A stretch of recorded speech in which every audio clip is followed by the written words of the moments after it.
अस्सलामुअलैकुम news special से मैं हूं सलमान कियानी। नाज़रीन, अमेरिका ईरान के दरमियान कशीदगी फिर बढ़ने लगी है। अमेरिकी सदर डोनाल्ड ट्रंप ने आज रात ईरान पर शदीद हमले का ऐलान किया है। अमेरिकी सदर का कहना है कि ईरान के साथ वेनेजुएला जैसा सलूक करेंगे। क्या अमेरिकी सदर का जजीरा खारग और तेल तनसीबात पर कब्जा करने का ख्वाब शर्मिंदा ताबीर हो सकेगा? अमेरिका और ईरान मुआहदे के करीब पहुंचकर पीछे कैसे हट जाते हैं? क्या अमेरिका ईरान को मुज़ाकराती टेबल पर शिकस्त देना चाहता है? दूसरी जानिब ईरान ने दो टोक ऐलान किया है कि अमेरिका की बमबारी, धमकियों और दबाव से हार नहीं मानेंगे। ईरान के सदर मसूद पज़ेश्कियान का कहना है अहम तनसीबात पर हमलों की धमकियां अमेरिका की बेबसी की अलामत हैं। ईरान ने अमेरिका पर वाज़ेह कर दिया है कि अब लड़ाई हुई तो यह सिर्फ खित्ते तक महदूद नहीं रहेगी। कशीदगी बढ़ चुकी है, अंजाम क्या होगा? क्या फरीकैन फिर मुज़ाकराती टेबल पर बैठ सकते हैं? क्या हमलों से अमेरिका ईरान को झुका सकता है? क्या अमेरिका मुज़ाकराती टेबल पर ईरान को शिकस्त दे सकता है? क्या अमेरिका ईरान पर कब्जा करके खित्ते पर फिर कदम जमाना चाहता है?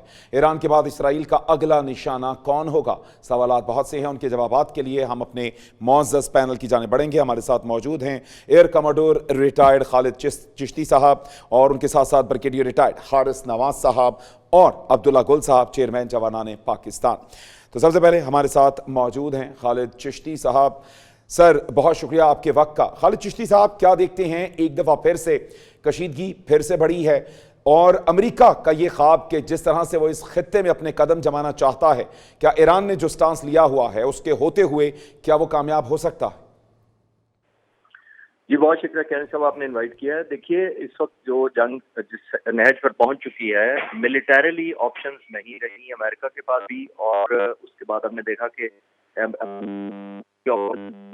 जाहिर है उन्होंने बैक किया है, सर्वाइवेबिलिटी दिखाई है, लेकिन मिलिटरीली तो अमेरिकन प्रेसिडेंट और उनकी फोर्स ऑब्लिगेशन साबित करना था और डिप्लोमेसी की टेबल पर ऐसे के रिजल्ट देने थे इन फेवर ऑफ यूएस कि अमेरिका को एक वजह से आप देखा कि ये मुराद अब कंट्रोल नहीं हो पाता है।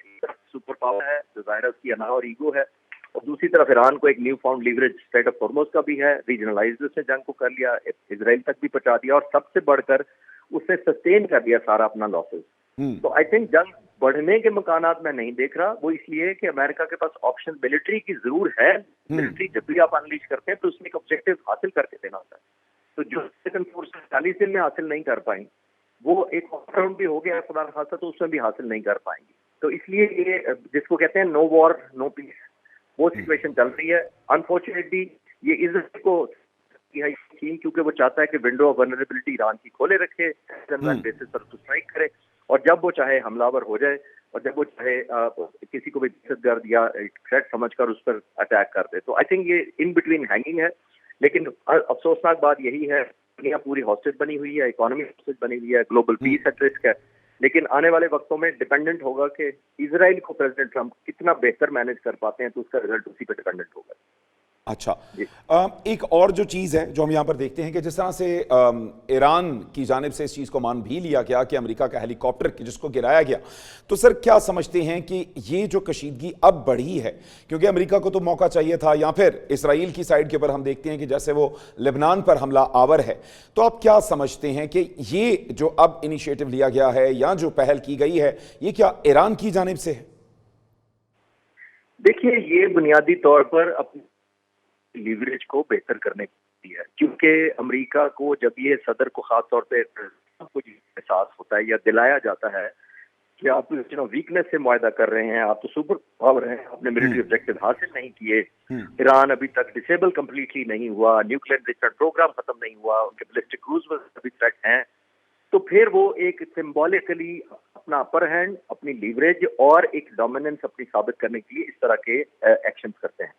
जब वो एक्शन करते हैं तो उसका मकसद यही होता है, ऐसे हलकों को, मीडिया के खास तौर पर ज़ायनिस्ट मीडिया को ये बावर कराना कि कंट्रोल, कमांड, डिसीजन मेकिंग और अपर एज जो मेरे पास है, लीवरेज मेरे पास ज्यादा बेहतर है एज कम्पेयर टू ईरान। तो उसी की कंटिन्यूटी है। मैं इसको ऑल आउट वॉर की शक्ल में नहीं देख रहा। सिर्फ दोनों साइडें अपनी अपनी कोशिश कर रही हैं कि अपने जो फॉलोअर्स हैं, अपनी जो ओपिनियन मेकिंग है, नैरेटिव और परसेप्शन ये बिल्ड किया जाए कि फतह उसकी हुई है। जी। अच्छा, खालिद चिश्ती साहब, जो एक और चीज़ हमें यहाँ पर नज़र आती है कि इसराइल अपने जो अज़ाइम है उनसे नहीं रुक रहा। तमाम दुनिया अगर जंग की जानिब लगी है तो वो दूसरी जानिब वो अपना जो एक उसका एक्सपेंशन का एक उसका मोटिव लेकर चल रहा है, वो उसमें रोज बरोज आगे ही बढ़ता जा रहा है। तो सर अब क्या देखते हैं कि इस सारी सूरत हाल में वो जो इस जंग को शुरू करवाने वाला था, इस जंग से सबसे ज्यादा फायदा उठाने वाला जब रुकती है, उसको दोबारा से शुरू करवाने वाला तो इजराइल है, तो लेकिन वो अपनी जगह पर रुकता हुआ नजर नहीं आता।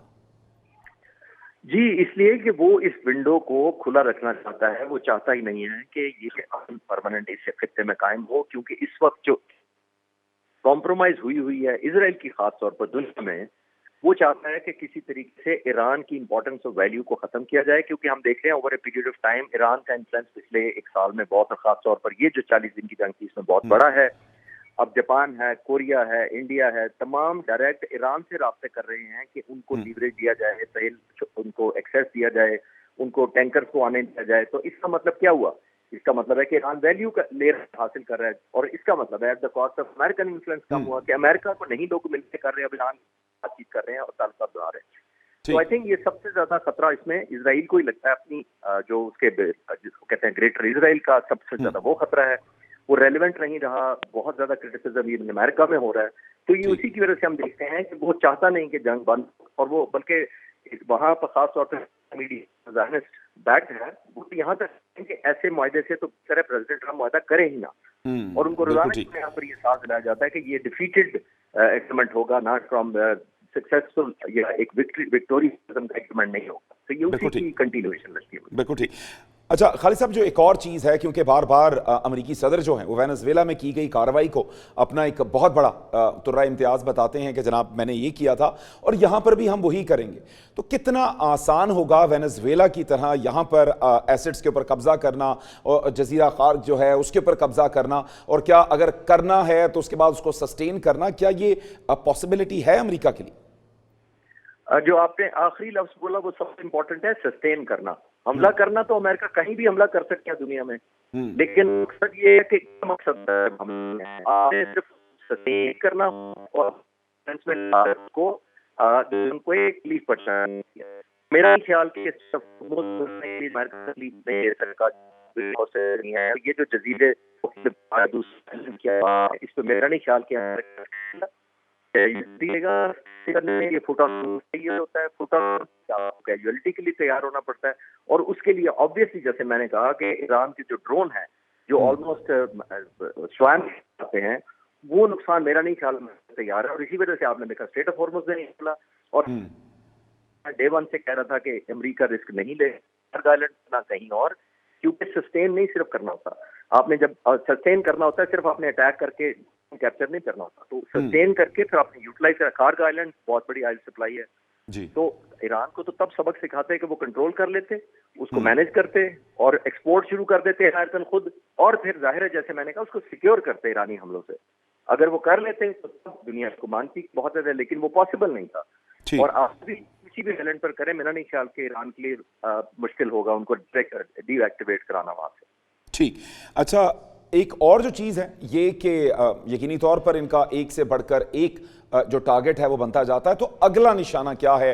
क्योंकि यहाँ तक यकीनी तौर पर मामला रुकने वाला नहीं है, और ईरान के बाद जो एक बार बार नाम लिए जाते हैं मुख्तलिफ ममालिक, क्योंकि हम देखते हैं कि तुर्की भी यूँ लगता है कि इस जंग का हिस्सा बनने को तैयार है, तो कौन अगला इनका टारगेट हो सकता है? देखिए, अभी तो मेरा ख्याल है कि इजराइल की बहुत बड़ा सबक यही हासिल हुआ होगा। वो जिस तरह ईरान इतना मुल्क जो 47 सालों से सैंक्शन पे रहा है, उसकी मिलिट्री सब एक्सपोर्ट किसी मुल्क ने उसको कोई खास वेपन किए नहीं है, इंडिजीनियस उसने सारी डेवलपमेंट की है। अगर ये ईरान को कटेल इजराइल नहीं कर पाया backed by all the super power, तो मेरा नहीं ख्याल कि वो इतनी जल्दी ख्वाब देखेगा कि तुर्की। मैं आपको एक और बात बताता चलूं कि मुसलमान मुल्कों के अंदर दो अगर ममालिक टॉप पर है मिलिट्री हार्डवेयर इंडिजिनाइजेशन के अंदर, फाइटर जेट्स के अंदर, ड्रोन्स के अंदर, तो वो अल्हम्दुलिल्लाह पाकिस्तान और तुर्की है। तो किसी मेरा ख्याल है इसराइल को गलतफहमी नहीं होनी चाहिए कि वो एक पावर है तुर्की बहुत, और इतने कमजोर सो कॉल्ड जो अपेरेंटली समझते थे कि ईरान इतना कमजोर है, उसको मैनेज नहीं कर पाया इसराइल 40 दिन तक।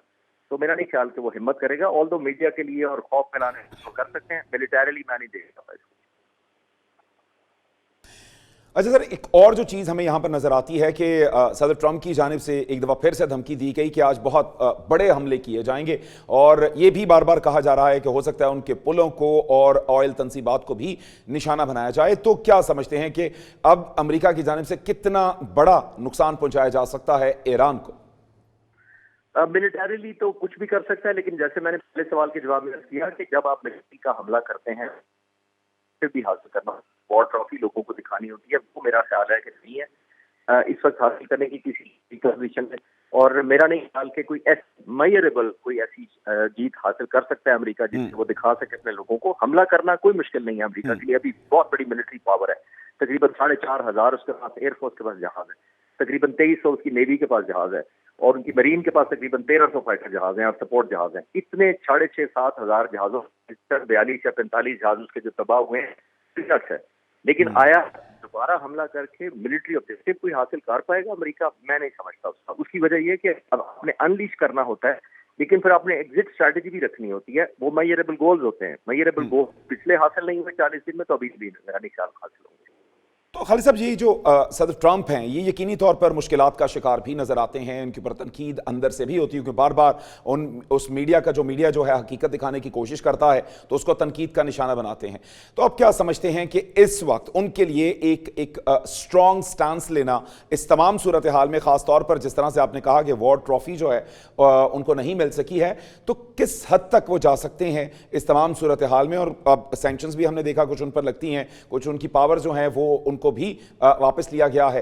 तो उसके बाद कितने मजबूत हैं सदर ट्रंप इन सब धमकियों को सामने रखते हुए? ख्याल प्रेसिडेंट ट्रंप मजबूत हुए हैं जंग से। जंग से पहले प्रेसिडेंट ट्रंप मजबूत उस वक्त थे जब आपको बोर्ड आपको याद होगा, जब मुल्कों को इकट्ठा कर लिया जिसको वो कहते थे ख्वाहिशगार करते थे, मुल्क शामिल हो जाते थे। वो उनकी पोजीशन ऑफ स्ट्रेंथ थी, वो उनका लीवरेज। लेकिन अगर आपने अभी नहीं देखा, अपने पूरा यूरोप उनसे डिनर कर रहा है, उनको एक वॉर कह रहा है, जर्मनी उनको बुरा भला कह रहा है कि एम्बैरेसमेंट हुई है, इटली ममालिक ने उनको एयरवेज नहीं दिया, अपने इसराइल और उनके दरमियान इख्तलाफात है। तो प्रेसिडेंट ट्रंप ओवर कमजोर हुए हैं, स्ट्रेंथ नहीं उन्होंने गेन की और रिलेटिवली आइसोलेट हुए हैं। जैसे मैं पहले कह रहा था कि कोरिया है, जापान है, इंडिया है, जो एलाइज होते थे अमेरिका के, वो अमेरिका को नहीं दरखास्तें जमा करा रहे, ईरान को कर रहे हैं ताकि पीसफुल सेटलमेंट आगे चलें और हम उनसे नेगोशिएट डायरेक्ट करें ताकि ऑयल की सप्लाई की जा सके। बिल्कुल ठीक। इसी असना में हमें ज्वाइन किया है ब्रिगेडियर रिटायर्ड हारिस नवाज साहब ने, दिफाई तज्जियाकार। सर बहुत शुक्रिया आपके वक्त का। इससे पहले हम खालिद चिश्ती साहब से बात कर रहे थे, रिटायर्ड एयर कमोडोर साहब से।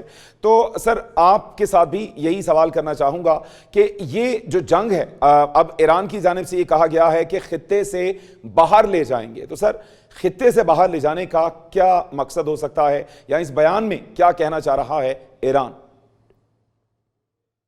ये है कि ईरान के पास अमेरिका बहुत दूर है, नंबर एक।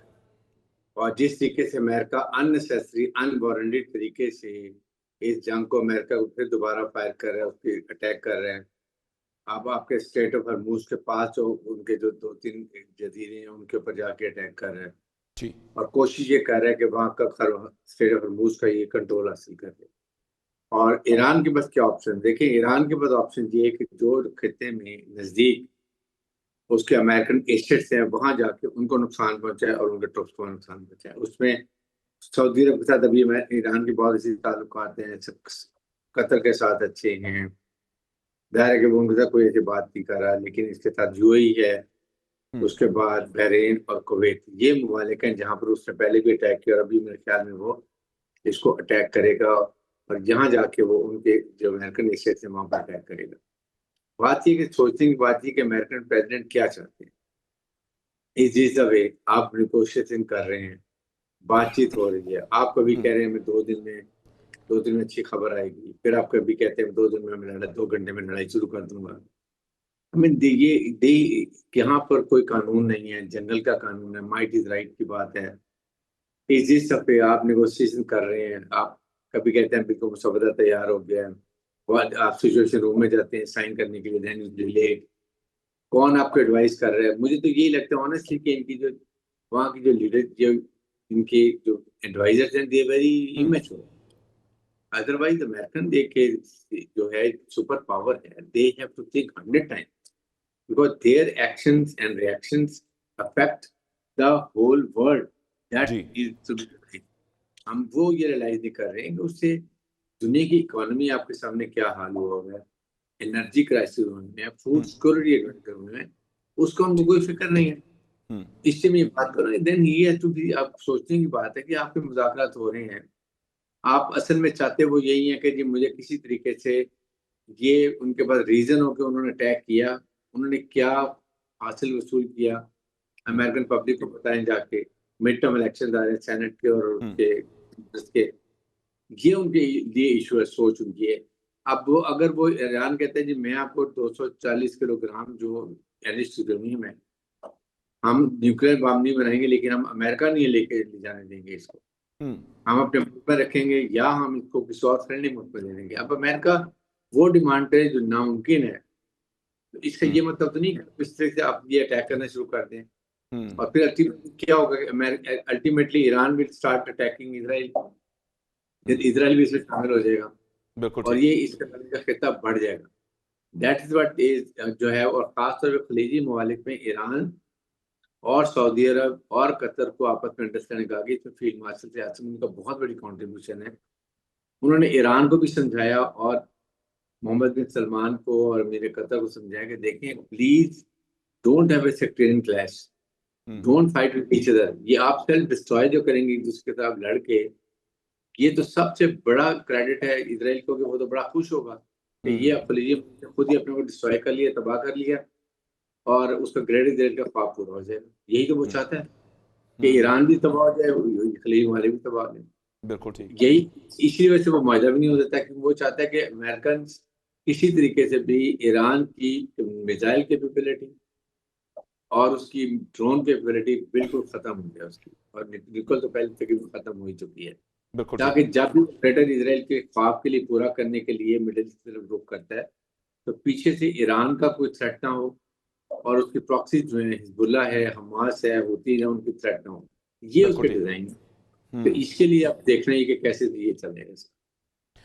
अच्छा हारिस नवाज साहब, आज सदर ट्रंप का जो बयान है कि हम जो है वो बड़े हमले करेंगे ईरान पर, तो कितने बड़े हमले जो हैं वो एक्सपेक्ट किए जा सकते हैं? और उसके साथ साथ अब जो एक और सूरत हाल सामने नजर आती है कि वेनेजुएला वाली जो पेशरफ्त है वो सदर ट्रंप ईरान की जानिब करने की भी जो है ख्वाहिश रखते हैं कि हम वही करेंगे कि जो हमने वेनेजुएला में किया, आयल पर कब्जा जो है वो करना चाहते हैं। तो सर कितना आसान है कि इस जजीरा खार्क पर हमला करके और उसके बाद यही बात हम कर रहे थे कि उसको सस्टेन करना कितना आसान हो जाएगा अमेरिका के लिए, कि जो अभी तक ईरान में कोई खातिर खा कामयाबी हासिल नहीं कर पाया?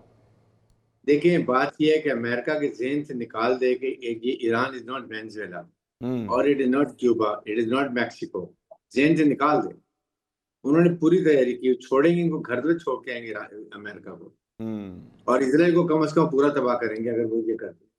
देखिए बात ये कि अमेरिका का डिज़ाइन ये है कि जो उसके लालच है, क्योंकि वो बेसिकली उसका एम ये है कि चाइना को इकोनॉमिकली स्ट्रेंगुलेट करो।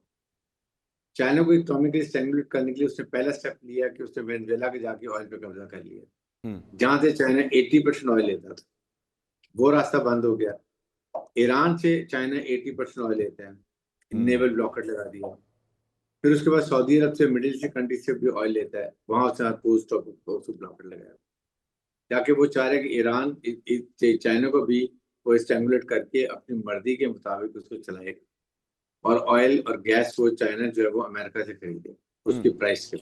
ये गेम ठीक अभी वो क्या चाह रहे हैं कि ईरान के ऑयल और गैस पे कब्जा कर ले, और जो ठीक उनके ये खरकास के पास जो उनका बड़ा एक ऑयल रिजर्व है, जो टैंक जी जिसमें रिजर्व करते हैं, वहां से फिलिंग करते हैं, हम्म वहां पे कब्जा कर लो, ये उसकी अब प्लानिंग हो रही है। लेकिन ईरानी ये नहीं पता कि ये इनकी गले की हड्डी बन हम्म, जाएगी। ये ईरानी कौम बहुत रेजिलियंट है। ठीक ये ना ना ये सीरिया है, ना इराक है, ना लीबिया है, ना ये कोई और कंट्री है। Hmm they will fight last man last bullet, और हम्म, ये दुनिया की इकोनॉमी को तबाह हो जाएगी। आप अगर ठीक 6 में 60 दिन और लड़ाई कर लेते हैं, आप सोचें जो अभी इकोनॉमी का हाल है, और डॉलर की प्राइस इस वक्त 104 105 106 पे जा रही है, हम्म, और ये अगर चली जाती है 130 पे 140 पे, तो पाकिस्तान जैसे ममालिक का क्या हाल होगा, बिल्कुल ठीक और दुनिया में एनर्जी क्राइसिस कैसे होंगे, हम्म तो उसके इकोनॉमिक क्राइसिस कैसे होंगे। फूड ठीक हो गया। सिक्योरिटी की तो दिस इज द प्रॉब्लम। बिल्कुल ठीक। एक ब्रेक का कहा जा रहा है, लेकिन ब्रेक के बाद कुछ गुफ्तगू करनी है। आपने चाइना का जिक्र किया था और समझने की कोशिश करेंगे कि इस सारी सूरत हाल में चाइना कहाँ खड़ा है, क्योंकि ये सब कुछ यूं लगता है कि एक प्लान है चाइना को घेरने का, जिस तरह से जो है हमें ब्रिगेडियर रिटायर्ड हारिस नवाज साहब ने कहा। इसी पर कुछ मजीद गुफ्तगू, लेकिन एक मुख्तसर से ब्रेक के बाद।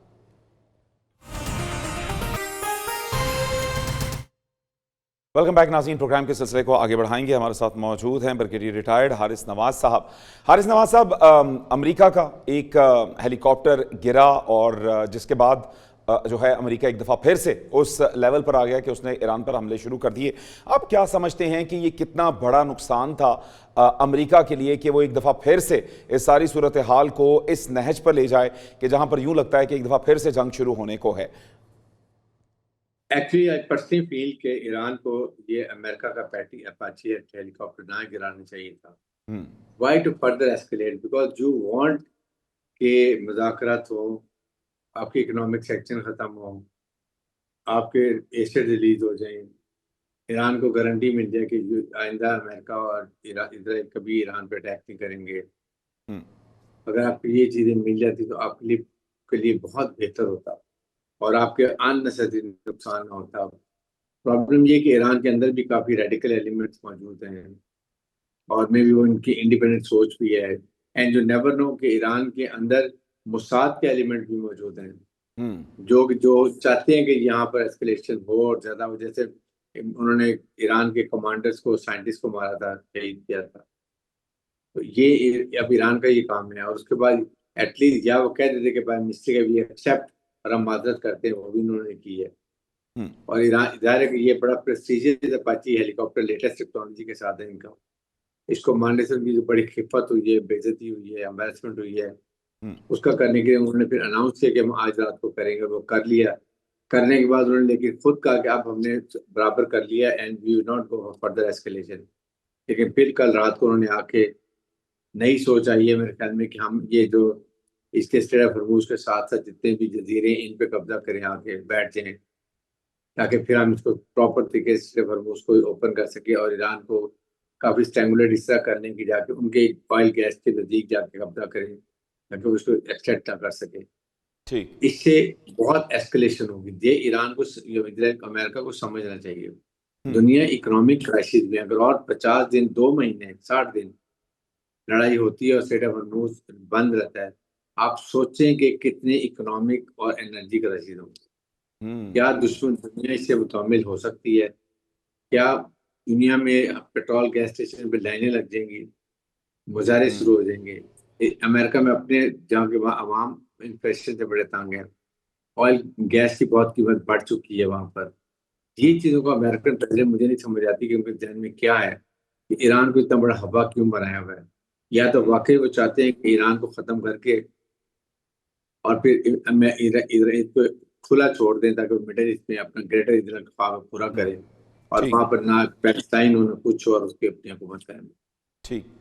अच्छा, ब्रिगेडियर साहब, एक और जो चीज़ हमें यहाँ पे नज़र आती है कि किस हद तक एक ईरान की अगर बात की जाए तो उसके पास कितना अभी तक स्टॉक मौजूद है मिसाइल्स का और बाकी सारी चीज़ों का, क्योंकि ईरान तो फिर अब एक दफ़ा यूं लगता है कि मामला आगे बढ़ाता है और बार बार ये जाहिर करता है, ऑब्वियसली ये उनका राइट है और उनको जंग के मैदान में ऐसा करना भी चाहिए कि हमें कोई असर नहीं, हम एक लंबे अरसे तक जंग लड़ सकते हैं। लेकिन क्या हकीकतन ऐसा है कि ईरान एक लंबे अरसे तक इस सारी सूरत हाल में अपने आप को कायम रख सकता है?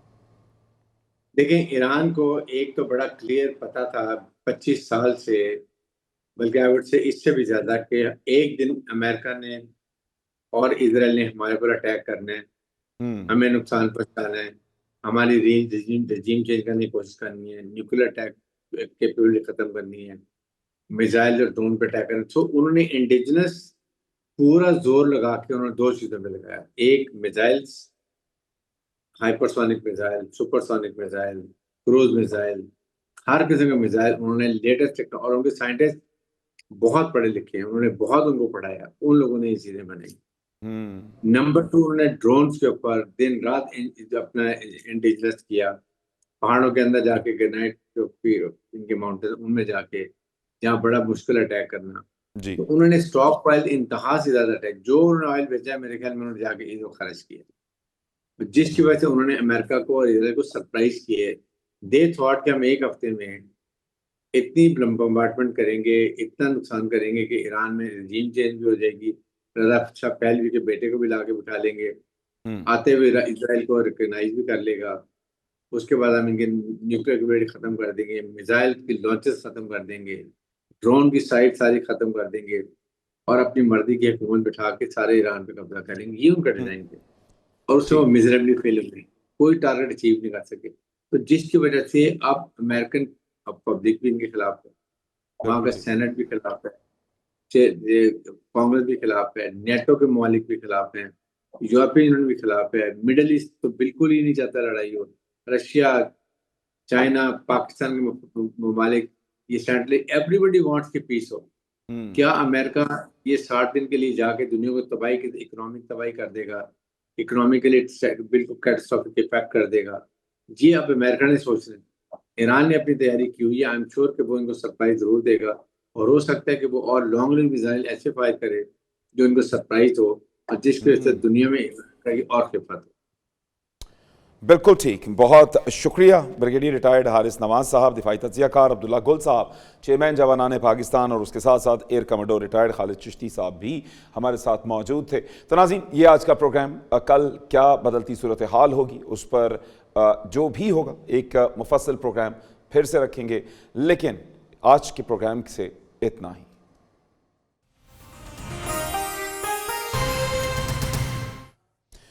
वेलकम बैक नाज़रीन। प्रोग्राम के सिलसिले को एक बार फिर से आगे बढ़ाएंगे। अब्दुल्ला गुल साहब, चेयरमैन जवानान पाकिस्तान, हमारे साथ मौजूद हैं। बहुत शुक्रिया अब्दुल्ला गुल साहब। सर, आज एक दफ़ा फिर से ट्रंप की जानिब से धमकी दी गई है। यूँ लगता है कि अब ऐसी धमकियाँ आना और ऐसी धमकियाँ देना उनका मामूल बन चुका कि आज बहुत बड़ा ईरान पर हमला किया जाएगा। तो क्या देखते हैं कि क्या होने जा रहा है? बिस्मिल्लाहिर्रहमानिर्रहीम। बहुत बहुत शुक्रिया। देखें, अमेरिका यही चाहता है कि जंग फैल जाए। ये अमेरिका की ख्वाहिश है। इसराइल के साथ मिलकर वो इसको इस हालात में लेके आना चाहते हैं जिसके अंदर ऐसी सूरत हाल सामने आ जाए जिससे दीगर ममालिक जो हैं वो मजबूरन चारों नाचार इस जंग के अंदर शरीक हो जाए। ये उनका मकसद है। जरूरी नहीं कि इस मकसद में वो कामयाब हो जाए।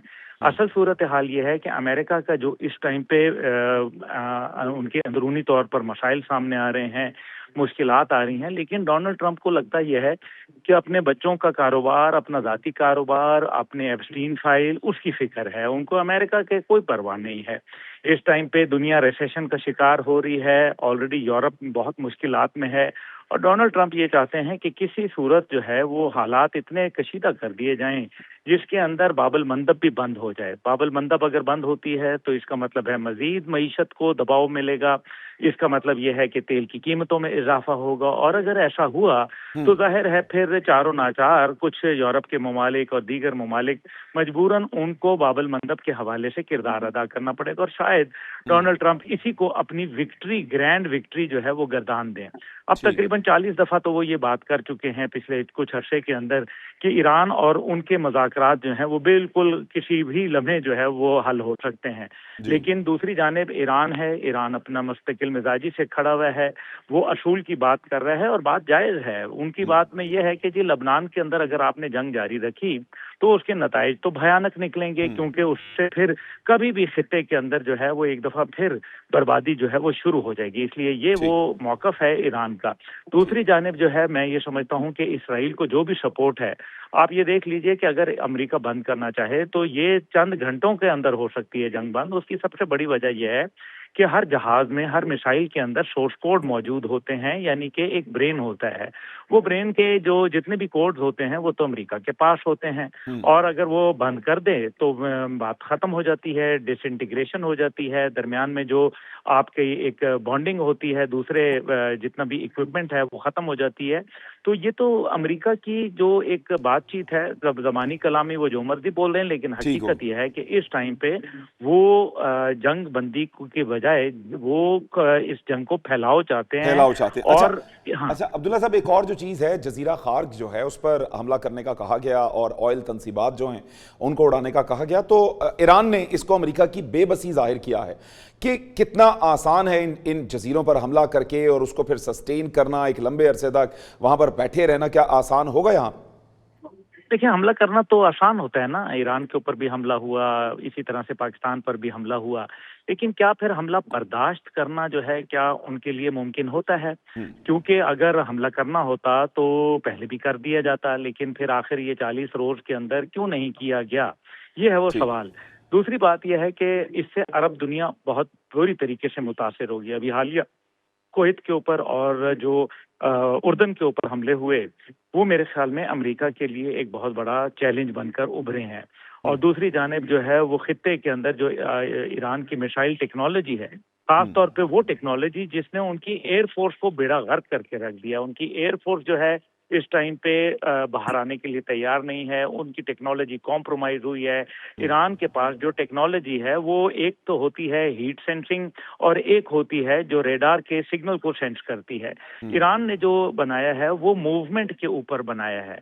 ये एक नई टेक्नोलॉजी है जिसका अमेरिका को नहीं पता, और इसको फिलहाल पूरी दुनिया में कोई टेक्नोलॉजी मीट नहीं कर सकती, चाहे वो J-35 क्यों ना हो, इसलिए क्योंकि ये एक नई टेक्नोलॉजी है।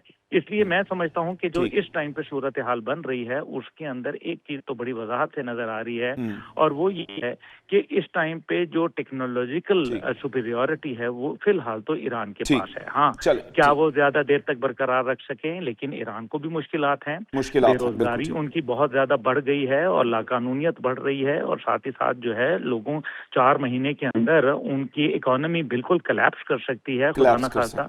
तो ऐसी सूरत में मुश्किलात हैं ईरान के लिए, लेकिन देखते हैं क्या होता है। ठीक, इसी पर मजीद भी गुफ्तगू करेंगे। ब्रिगेडियर साहब, सर आपने अपनी गुफ्तगू में जिक्र किया था चाइना का, कि ये सब कुछ जो मामला चल रहे हैं, चाइना को एक्चुअली घेरना चाहता है अमेरिका और उसकी जो एक सप्लाई लाइन है उसको डिसरप्ट करना चाहता है। तो सर क्या लगता है कितनी देर में ये दोनों आमने सामने आ सकते हैं खुलकर, क्योंकि अल्टीमेटली चाइना भी बेखबर नहीं है इन तमाम चीज़ों से और वो जानता है कि क्या हो रहा है। देखिए, चाइना ने अपनी तैयारी की हुई है। चाइना इकोनॉमिकली बहुत स्ट्रांग मुल्क है, और उसने जाहिर है उसके ऊपर अपने जो ऑयल रिजर्व्स हैं उनकी कैपेसिटी बहुत ज़्यादा है। मेरा ख्याल में तो 6 महीने या 1 साल के करीब उसने जरूर डेवलप की होगी। नोइंग अमेरिका किसी वक्त प्रेसिडेंट ट्रम्प की जो अनप्रेडिक्टेबिलिटी है जिसकी वजह से उन्होंने अपना अरेंजमेंट किया होगा, खासतौर the day he went for Venezuela, वो उनको अलार्म घंटी बजी होगी नेक्स्ट टाइम ये ईरान की तरफ जाएगा फिर मिडिल ईस्ट में आएगा।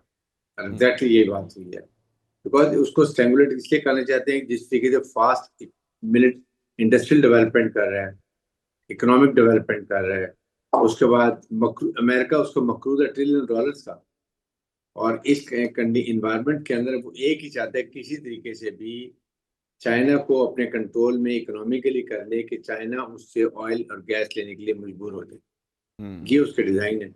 इसलिए आप देख लें कि वहाँ 80% वेनेजुएला से ऑयल लेता था तो उसने वहाँ कब्जा कर लिया। अब ईरान से वो 80% ऑयल ले रहा था, वहाँ से बहुत इन्वेस्टमेंट की थी $400 बिलियन की, और वहाँ पे भी जाके अब उसने नेवल ब्लॉकेट लगा के उसको फिर तो रोक दिया उसको बिल्कुल। Same growth state of Hormuz में जहाँ खलीजी मार्केट पे ऑयल जाता है, गैस जाती है, उसको रोक दिया उसको। तो लेकिन ये हरबे कामयाब नहीं होते हैं। ईरान इधर ये चाइना लड़ाई नहीं करेगा। चाइना बहुत डीप प्लानिंग करता है, वो इकोनॉमिक तरक्की ही करेगा। वो आपके सामने उसने हांगकांग उसके पास खुद ब खुद आ गया, उसने कोई लड़ाई नहीं की।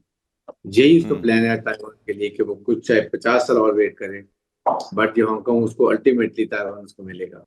तो वो अमेरिका ने कितनी लड़ाइयाँ लड़ी, आप सोचें कितनी इकोनॉमी अपनी ड्रेन आउट की है, और चाइना इकोनॉमिक तरक्की करता जा रहा है। That's why become now economic giant. ये फर्क है इसके अंदर। इसलिए now America to think 10 time कि ये दुनिया को तबाही से बचाने के लिए better they to come and negotiate with Iran. बिल्कुल ठीक हो गया। चलें, अभी एक ब्रेक का कहा जा रहा है और ब्रेक के बाद आपके साथ कुछ मजीद गुफ्तगू करनी है, खासतौर पर अमेरिका और चाइना के कंपैरिजन के हवाले से। इनका मिलिटरीली क्या कंपैरिजन है, और ख़ासतौर पर अगर इकॉनमी की बात की जाए तो दोनों किस हद तक इस सारी सूरत हाल में सस्टेन कर सकते हैं और मामलात को जो है आगे चला सकते हैं। लेकिन एक मुख्तसर से ब्रेक के बाद।